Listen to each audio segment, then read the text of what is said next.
Hello Kapil. Hello Amit ji, क्या हाल चाल है। ठीक है। तो हमने अपने पिछले डिस्कशन वीडियो में इंडियन स्क्वाड के बारे में डिस्कस किया था। इंडिया के जो प्लेयर्स चुने गए थे और इंडिया का प्लेइंग 11 मैंने अपना भी दिया था, कपिल जी ने भी अपना दिया था। अगर आपने वो वीडियो नहीं देखा तो पहले आप वो वीडियो भी देख सकते हैं। उस वीडियो का लिंक मैं आपको डिस्क्रिप्शन में दे देता हूँ। और अब इस वीडियो में हम डिस्कस करेंगे इंग्लैंड प्लेयर्स के बारे में। इंग्लैंड ने क्या टीम चुनी है इस टेस्ट सीरीज के लिए जो अब इंडिया वर्सेस इंग्लैंड होने वाली है, और उन प्लेयर्स की श्रीलंका में क्या परफॉर्मेंस रही उसके बारे में हम थोड़ा देखेंगे। और क्या प्लेइंग 11 हो सकती है इंग्लैंड की उसके बारे में देखेंगे और इंग्लैंड प्लेयर्स के बारे में डिस्कस करेंगे। तो सबसे पहले तो मैं आपको दिखाता हूं कि इंग्लैंड ने इस टूर के लिए पहले 2 टेस्ट मैचों के लिए क्या टीम चुनी है। अभी उन्होंने 2 टेस्ट मैचों के लिए डिक्लेयर की है, आप स्क्रीन पे देख सकते हैं। पहले 2 टेस्ट मैचों के लिए इंग्लैंड ने 16 मेंबर्स का स्क्वाड चूज किया है। इसमें ओपनर्स है जैक क्रॉले और Dom Sibley. Middle order batsman के लिए Joe Root captain, Dan Lawrence, Jos Buttler wicket keeper, Ben Foakes भी wicket keeper, Rory Burns. Allrounders Moeen Ali, Ben Stokes. Bowlers में इनके पास पेसर्स है Stuart Broad, James Anderson, Jofra Archer और फिर Chris Woakes. ये दोनों ऑलराउंडर भी हम कह सकते हैं, बॉलिंग ऑलराउंडर्स। ऑयली स्टोन इनका यंगस्टर, और 2 spinners, Dom Bess off spinner, Jack Leach left arm spinner. ये 16 मेंबर्स का स्क्वाड पहले 2 टेस्ट मैचेस के लिए है।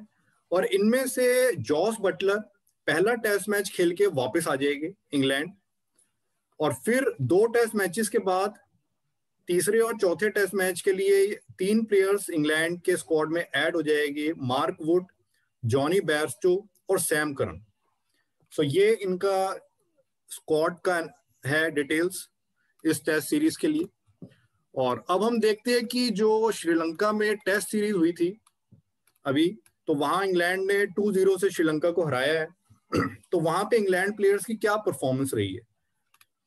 तो पहले हम इनके बैट्समैन का देखते हैं। जो रूट उस सीरीज में मैन ऑफ द सीरीज रहे हैं, बहुत रन मारे इन्होंने, सबसे ज्यादा 2 मैचों में इन्होंने 426 रन मारे हैं। एक डबल सेंचुरी भी मारी, एक सेंचुरी भी मारी, और 106 की एवरेज से रन मारे इन्होंने।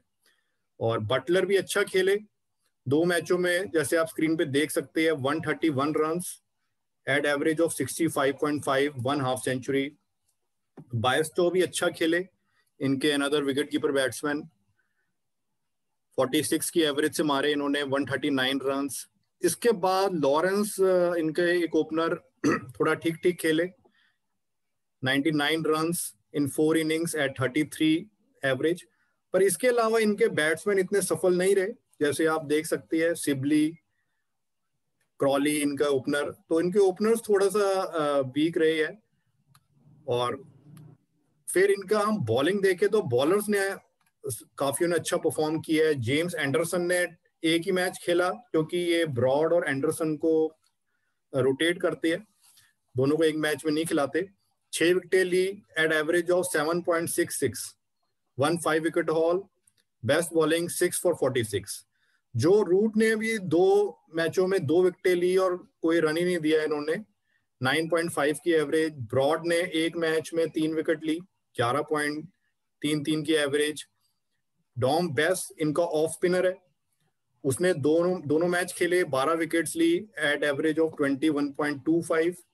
Best bowling in an innings 5 for 30 and in a match 8 for 130, 15 wicket haul. इसी तरह लीच इनका लेफ्ट आर्म स्पिनर, उसने भी 2 मैचेस में 10 विकेटें ली है। Best bowling figure 5 for 122, 15 wicket hall. और सैम करन इतने सक्सेसफुल वहां नहीं रहे, ना बैटिंग में ना बॉलिंग में। वुड को भी 2 मैच खिलाए, वो भी इतने सक्सेसफुल नहीं रहे। तो ये इनकी परफॉर्मेंस थी वहां पे। तो कपिल जी, क्या लगता है आपको इंग्लैंड टीम के बारे में, जो इन्होंने स्क्वाड चुना है, जो इनकी श्रीलंका में परफॉर्मेंस रही है, आपके क्या व्यूज है। अमित जी, ऐसा कि मुझे लग रहा है कि दो प्लेयर्स इनको फर्स्ट पहले दो टेस्ट मैचेस में जरूर डालने चाहिए थे। एक तो जॉनी बेयरस्टो, एक सैम करन। उसका तो मुझे कहीं ना कहीं सैम करन का ये है कि जो श्रीलंका में दोनों टेस्ट मैच उन्हें मिले तो उसमें वो बैट्स एज ए ऑलराउंडर चले नहीं, तो हो सकता है कि उनको खिलाया नहीं जाता अगर लेते भी, तो मे बी ये इतना बड़ा सेटबैक नहीं होगा इंग्लैंड के लिए। हाँ, मैं उसी पे आ रहा था। तो अभी क्योंकि तब वहां बेन स्टोक्स अवेलेबल नहीं थे, इसलिए सैम करन को उन्होंने खिलाए दोनों मैच।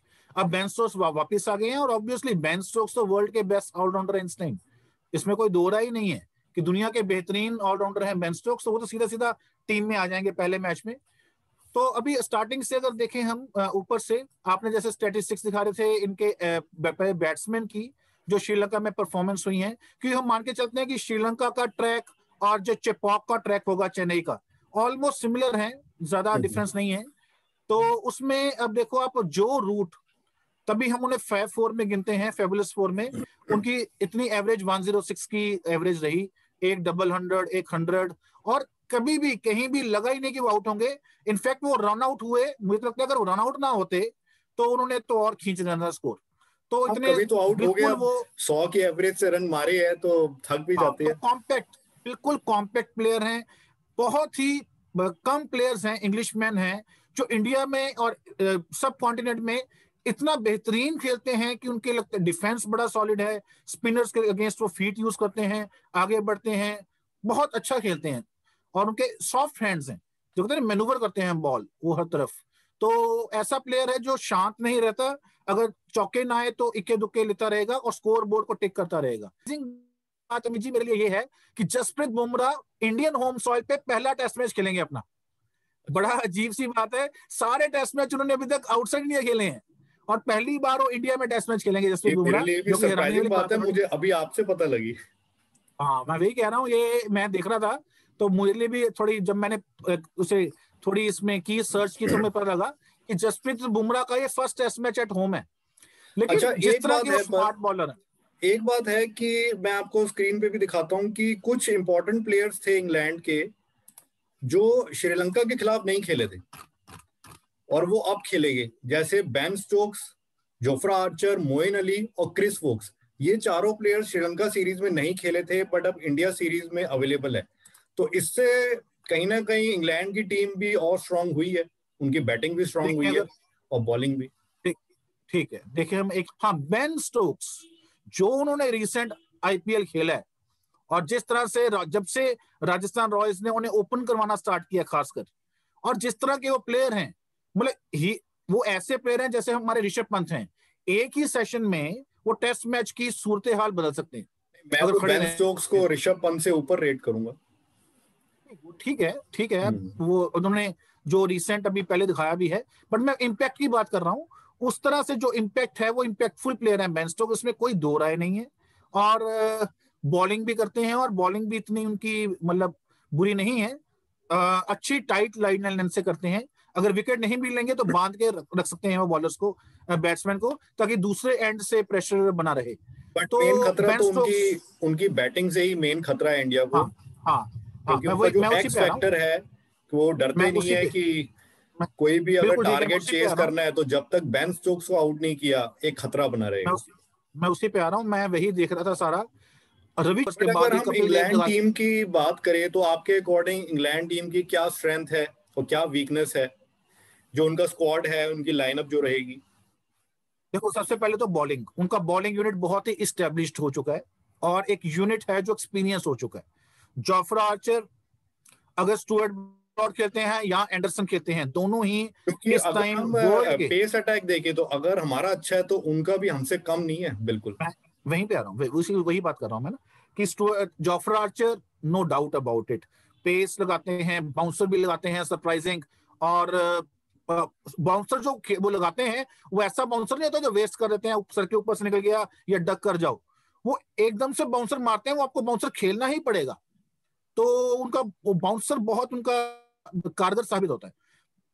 इसी तरह इन बिटवीन वो उनका क्रीज यूज करके अंदर की तरफ काटते हैं बॉल तेजी से।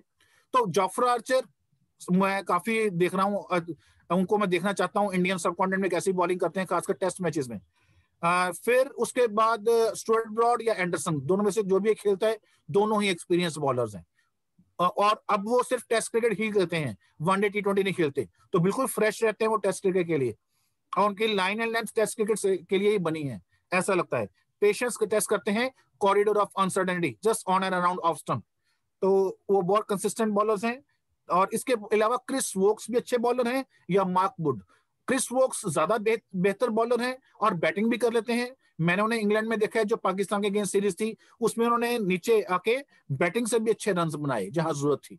तो क्रिस वोक्स अच्छे प्लेयर हैं उनके, अगर वो चाहते हैं कि टीम पर, मुझे लगता है कि वो जॉफ्रा आर्चर एक पेसर पक्का खिलाएंगे, दूसरा स्टुअर्ट ब्रॉड या एंडरसन में से एक खिलाएंगे। ये भी हो सकता है कि इस बार स्टुअर्ट ब्रॉड और एंडरसन दोनों को खिला दे पहला मैच, वो सरप्राइज कर दे। मुझे मुश्किल इसलिए लग रहा है वो रियलिस्टिकली, क्योंकि बेन स्टोक्स भी आपके मीडियम पेसर ऑलराउंडर हैं, वो तो 100% खेलेंगे। फिर आपका जॉफ्रा आर्चर ऑलराउंडर की कैटेगरी में उनको रखे तो वो है बैटिंग ऑलराउंडर, लेकिन बॉलिंग भी अच्छी कर लेते हैं, वो बैलेंस्ड ऑलराउंडर है। मुझे लग रहा है आज की तारीख में बेन स्टोक्स एक बैलेंस्ड ऑलराउंडर है, जैसे जैक कालिस हुआ करते थे। मैं तो उनको बैलेंस ऑलराउंडर कहूंगा। बैटिंग ये नहीं कि उनकी बैटिंग ज्यादा स्ट्रांग और बॉलिंग वीक है, ठीक है, ही इज बैलेंस्ड ऑलराउंडर, जैसे अब्दुल रजाक हुआ करते थे, जैसे जैक कालिस होते थे। तो मैं तो उनको उसी कैटेगरी में रेट करूंगा बेन स्टोक्स को, कि उनके दोनों बॉलर, एज ए बॉलर भी वो ठीक है और एज ए बैट्समैन भी ठीक है। तो एक तो वो स्विमिंग, उनके बॉलिंग ऑप्शन हो गए Ben Stokes as allrounder, medium pacer हैं वो। और उसके बाद जॉफ्रा आर्चर फास्ट, फिर स्टुअर्ट ब्रॉड या जेम्स एंडरसन में से एक। तो टीम तो आपकी यहाँ पे होगी पेसर।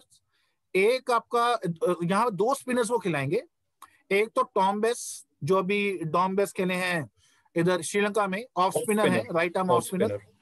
और जो लेफ्ट आर्म स्पिनर है उनके लीच, जैक लीच। अब मैं ये आप मिजी, अगर आपने, तो श्रीलंका की बैटिंग वीक थी, अदरवाइज मुझे लग रहा है कि ये स्पिनर्स को तो टैकल इजीली कर लेंगे इंडियंस हमारे, जब फीट यूज करेंगे। इसमें मैं ये कहूंगा कि कई, जैसे हमने जो मैच देखा तो हमने पूरा उनका पूरे दिन में नहीं देखा, थोड़ा हाइलाइट्स ही देखी। तो हाइलाइट्स में कई बार ना पता नहीं लगता, हो सकता है कि वो बॉलर्स जो एक प्रेशर मेंटेन करते हैं अच्छी बॉलिंग करके, तो उससे जिस बॉल पे विकेट मिले वो कई बार उतनी अच्छी ना हो। तो ये क्योंकि नए बॉलर्स हैं इनके दोनों स्पिनर्स, तो मैं तो यही कहूंगा कि ये इंडिया में पता लगेगा कि ये भी अच्छे बॉलर्स है या सिर्फ श्रीलंका की कमी की वजह से इन्हें वहां विकेटें मिली। तो इंडिया में जो परफॉर्मेंस देते हैं इस टेस्ट सीरीज में, उससे ये ज्यादा क्लियर होगा। बट अभी भी हम इनको अंडर एस्टिमेट ना करें। में बीट कर देना, आपके हिसाब से इनका पेस बॉलिंग अटैक तो बहुत बढ़िया है, वर्ल्ड क्लास है, बहुत बढ़िया, और स्पिन अटैक वीक है।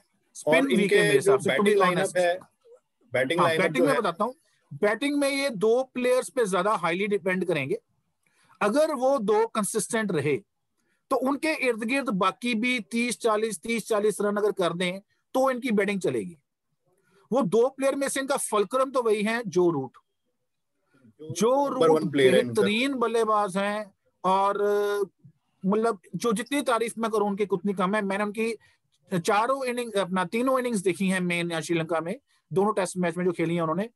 उनका जो कलाइयों का उपयोग करते हैं, वो जिस तरह से गेंद को खेलते हैं, शरीर के पास, पैड के पास गैप नहीं रखते, फीट यूज करते हैं, एग्रेसिव रहते हैं, बॉलर्स का टप्पा नहीं डालने देते, उनकी लाइन लेंथ बिगाड़ने में लगे रहते हैं, और हमेशा स्कोर बोर्ड टिक करता रहता है, वो शांत नहीं रहते और रहने देते।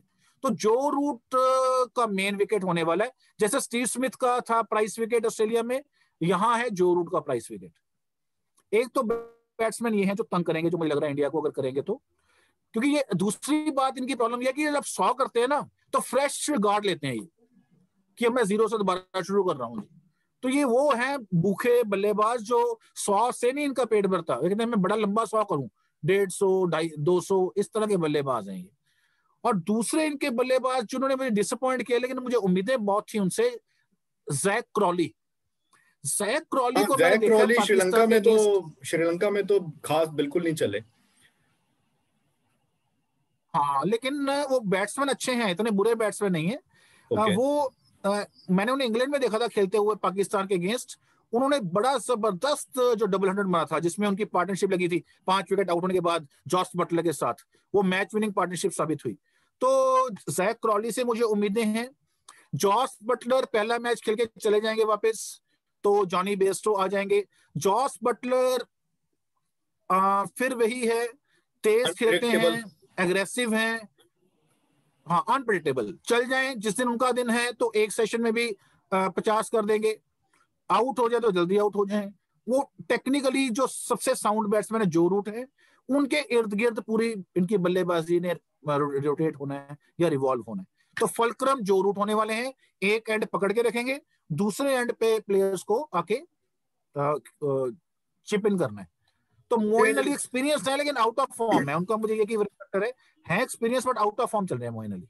मुझे इनकी जो स्ट्रेंथ वीकनेस लग रही है, मेरे को एक्चुअली लग रहा है कि इनका ओपनिंग वीक लग रहा है, बट इनका जो रूट के साथ Ben Stokes as a batsman, उससे मेरे को लग रहा है कि इंडिया के लिए खतरा है। क्योंकि बेन स्टोक्स मेरे अकॉर्डिंग तो बैटिंग ऑलराउंडर है और वर्ल्ड क्लास बैट्समैन है, और वो अच्छी यहाँ पे कुछ अच्छी हाफ सेंचुरी और सेंचुरी भी मार सकता है। और बॉलिंग में इनका पेस बॉलिंग अटैक काफी अच्छा है, जोफ्रा आर्चर, एंडरसन, ब्रॉड। और स्पिनर्स भी, अगर इनको पेसर्स शुरू में ही विकेटें निकाल के दे देती है तो स्पिनर्स भी तब अच्छा प्रेशर बना के कुछ कर सकती है। और अगर इनके बैट्समैन भी, अगर इनकी पहले बैटिंग आ जाती है, बैट्समैन भी अच्छा खेल के जो रूट के साथ, बेन स्टोक्स के साथ मिलके, क्योंकि इनकी बैटिंग में डेप्थ रहेगी। जोफ्रा आर्चर भी बॉलिंग ऑलराउंडर है, क्रिस वोक्स को भी खिलाते हैं तो ऑलराउंड ऑप्शन हो जाएगी। मोइन अली को भी मोस्ट प्रोबेबली ये खिलाएगी, क्योंकि चाहे वो फॉर्म में नहीं है इतना, बट फिर भी उनकी जो गेम है वो सूट करती है यहाँ के हिसाब से। तो पहले मैच में तो मेरे अकॉर्डिंग खिलाएगी। तो बैटिंग में डेप्थ है, अगर इनकी पहले बैटिंग आ जाए, 350-400 रन मार दे, उधर से इनके बॉलर्स भी हमारे बाई चांस ओपनर्स को जल्दी आउट कर दे, 2-3 विकेटें निकाल दे, तो ये टक्कर दे सकते हैं फिर। तो हम अगर इंग्लैंड की प्लेइंग 11 पे गौर करते हैं कि उनकी फर्स्ट टेस्ट मैच में क्या प्लेइंग 11 हो सकती है, ये मैं आपको सजेस्ट करता हूं, मैंने थोड़ा बनाई है कि मेरे अकॉर्डिंग इनकी क्या प्लेइंग 11 रहेगी पहले टेस्ट मैच में। जैक क्रॉली ओपनर हो गए, और दूसरे ओपनर डॉन सिबली या रोरी बर्न्स में से हो सकते हैं। हालांकि जैक क्रॉली फॉर्म में नहीं थे, बट क्योंकि इनका पहले भी अच्छा रिकॉर्ड रहा है तो मोस्ट प्रोबेबली ये क्रॉली के साथ परसिस्ट करेंगे। और सिबली ने श्रीलंका के खिलाफ सेकंड टेस्ट मैच में एक हाफ सेंचुरी मारी थी, बट रोरी बर्न्स भी सेकंड इनिंग में मारी थी उन्होंने चेस करते हुए, नो डाउट वो इनिंग अच्छी थी। हाँ वैसे नहीं चले ज्यादा, वैसे नहीं चले तो रोरी बर्न्स को भी मौका मिल सकता है। हाँ, और थोड़ा लेफ्ट राइट कॉम्बिनेशन में आया था ना टॉप ऑफ ऑर्डर पे, वो भी इसलिए भी रोरी बर्न्स थोड़ा प्रेफर है। और तीसरे पे मैंने बेन स्टोक्स को रखा है, हालांकि वो बैटिंग ऑलराउंडर है, बट क्योंकि जो रूट ने श्रीलंका के खिलाफ चौथे नंबर पे बैटिंग की थी, तो लग रहा है कि शायद वो उनका बैटिंग ऑर्डर चेंज ना करना चाहे, तो इसलिए मैंने बेन स्टोक्स को। मुझे लग रहा है लॉरेंस आएंगे 3 नंबर पे और बेन स्टोक्स 5 पे आएंगे, मुझे ये लग रहा है। ऐसे भी हो सकता है, इंटरचेंज हो सकती है। फोर्थ पे जो रूट कैप्टन, फिफ्थ पे डॉन लॉरेंस, क्योंकि डॉन लॉरेंस ने फिफ्थ नंबर पे बैटिंग की थी श्रीलंका के खिलाफ, बट इस बार हो सकता है कि उनको तीसरे पे कर दिया जाए। सिक्स पे जॉस बटलर रहेंगे विकेट कीपर पहले टेस्ट मैच में, और ये वापस चले जाएंगे, तो दूसरे में उनका दूसरा विकेट कीपर है, तो तब वो रहेगा। 7 पे मोइन अली ऑलराउंडर, 8 पे जोफ्रा आर्चर। तो इनकी बैटिंग में तो डेप्थ है, अगर इनको अच्छी स्टार्ट मिल जाए तो तब तो ये खतरनाक साबित हो सकते हैं। और फिर 9th पे ऑफ स्पिनर डॉम बेस, ये भी थोड़ी बहुत बैटिंग कर लेते हैं, वैसे ऑफ स्पिनर है। फिर जैक लीच। 11th पे स्टुअर्ट ब्रॉड, पहले मैच में रहने के ज्यादा चांसेस है, क्योंकि पिछले जो सेकंड मैच था श्रीलंका के खिलाफ उसमें एंडरसन खेले थे, तो इनकी जो रोटेशन पॉलिसी रहती है ब्रॉड और एंडरसन को लेके, उसके अकॉर्डिंग इस मैच में ब्रॉड को खेलना चाहिए। सो ये मेरे अकॉर्डिंग प्लेइंग 11 रहेगी इंग्लैंड की। आपके अकॉर्डिंग यही रहेगी? हाँ इसमें देखो कितना बैलेंस्ड है चीज, अगर ध्यान से देखें। Jofra Archer, Stuart Broad, Ben Stokes, 3 pacer हो गए। Tom Bess off spinner, Jack Leach left arm spinner, और Moeen Ali again right arm off spinner. 3 spin options हो जाती हैं अगर स्पिनर फ्रेंडली विकेट मान लो है, और 3 स्पिन ऑप्शंस, 3 आपकी पेस ऑप्शंस। तो पेसर्स को भी ब्रीदिंग करने का टाइम मिलेगा शॉर्ट स्पेल्स में, क्योंकि उनके स्पिनर्स भी हैं। तो 6 बॉलर आपके पास इस टीम में आ जाते हैं। और जो रूट भी अगर जरूरत पड़ जाए, जैसे आपने दिखाया था नहीं, जो रूट भी अपने हाथ तो आजमाएंगे, क्योंकि वहां पे उन्होंने बिना कोई रन दिए 2 विकेटें कोई ली रन है। नहीं दिया। हाँ, हाँ मैंने देखी थी वो 2 विकेट, कोई रन नहीं लिया, लेकिन वो 2 विकेटें ऐसी थी कि वो आखिर में वो बस वो उस तरह से, बट फिर भी चलो हाथ ब्रीदर तो देने के लिए आजमाएंगे, अपनी किस्मत तो हाथ तो आजमाएंगे आजमाए। As a bowler. हाँ और स्पिन तो कर लेते हैं बॉलिंग, तो तो हम हाथ तो देखें घुमा लेते हैं। इनकी जो लाइनअप है, इसमें बैटिंग में डेप्थ है, पेस बॉलिंग अटैक भी अच्छा है, और स्पिन थोड़ा हल्का है। बट अगर अगर पेसर्स शुरू में 2-3 विकेटें निकाल देते हैं, तो ये स्पिनर्स भी प्रेशर बना के इफेक्टिव साबित हो सकते हैं। और बीच मिडल ऑर्डर भी इनका अच्छा है, पर मेरे को बस बैटिंग में इनका ना, थोड़ा ओपनिंग में है कि अगर इनके ओपनर भी किसी तरीके से 50 रन की भी ओपनिंग पार्टनरशिप दे देती है अगर इन्हें, तो फिर इंग्लैंड की टीम भी टक्कर दे देखो सकती इनका है। ओपनिंग ओपनिंग वीक है, तो इंडिया वहां पे एक्सप्लोर कर सकता है, क्योंकि इंडिया का जो बॉलिंग अटैक है वो सारा एक्सपीरियंस्ड है। ईशांत शर्मा, जसप्रीत बुमराह, इधर से कुलदीप यादव, रविचंद्रन अश्विन हमारा भी और अक्षर स्पिन पटेल। अटैक अक्षर जडेजा के पटेल ना होने से मैं कहूंगा थोड़ा सा अनएक्सपीरियंस्ड है, पर हमें फिर भी एक्सपेक्टेशन है कि हमारी होम नहीं नहीं कंडीशंस नहीं, में इंग्लैंड पे मैं हावी आपसे हो सहमत जाएगी। हूं अमित जी। आपका बॉलर अक्षर पटेल, मैं बाद में सोच रहा था कि क्यों आपने कहा है, और मैंने देखा उसे। अब मैंने फिर दोबारा उसके विजुअल्स देखे, मैंने कहा अमित जी क्यों अक्षर पटेल पे जोर दे रहे हैं। फिर मैं देखा वो जितने भी ये रविचंद्रन अश्विन से भी थोड़े लंबे हैं, और जो बॉल करते हैं वो हाइट से करते हैं। वो हाइट और से। जब हाइट से बॉल करेंगे तो वो उछाल मिलेगा। और मैंने आपको लास्ट टाइम भी ये कहा था कि जो बॉलर बाउंस और टर्न कराएगा वो कामयाब होगा। अकेला टर्न परेशान नहीं करता बैट्समैन को, लेकिन टर्न के साथ बाउंस, तो अक्षर पटेल मैंने देखा है वो टर्न भी करवाएंगे, बाउंस भी करवाएंगे। तो अक्षर तीसरे पटेल इसलिए मेरे को ऑप्शन लग बहुत रहा है अच्छी सिलेक्ट किया सरप्राइज आपने। कर सकते हैं, एक एक मैच में हाँ खिला के उन्हें देखना चाहिए। नहीं नहीं, बिल्कुल बिल्कुल अक्षर पटेल खेलते दिख रहे हैं इस हिसाब से हम्म। चिपॉक में। तो और कुछ आप हमारे मेहमान जो आए हैं इंग्लैंड के प्लेयर्स, इनके बारे में और कुछ आप कहना चाहें, तो क्योंकि मैं तो ये बस ये वीडियो कहूंगा, हम इंग्लैंड अतिथि प्लेयर्स पे केंद्रित है हमारा। मैं तो यही कहूंगा, अतिथि देवो भव। मैं माइकल वॉन की वेट कर रहा हूँ, वो पता नहीं कमेंट्री पैनल में आ रहे हैं कि बट नहीं आ रहे। अतिथि देवो भव में हम ये नहीं चाहेंगे कि उनको कोई मैच हम दे मैं दें। कह रहा हूँ, आप पूरी बात वैसे समझो। अब हम देखते हैं कि क्या परफॉर्मेंस रहती है, किस तरीके से पहला मैच होता है। आपसे बिल्कुल बात करके बिल्कुल, नहीं अच्छा नहीं, लगा Kapil ji. Okay thank you then, Amit ji, same here. So looking bye. Forward to India's win. Bye, yes, take bye. Care, bye.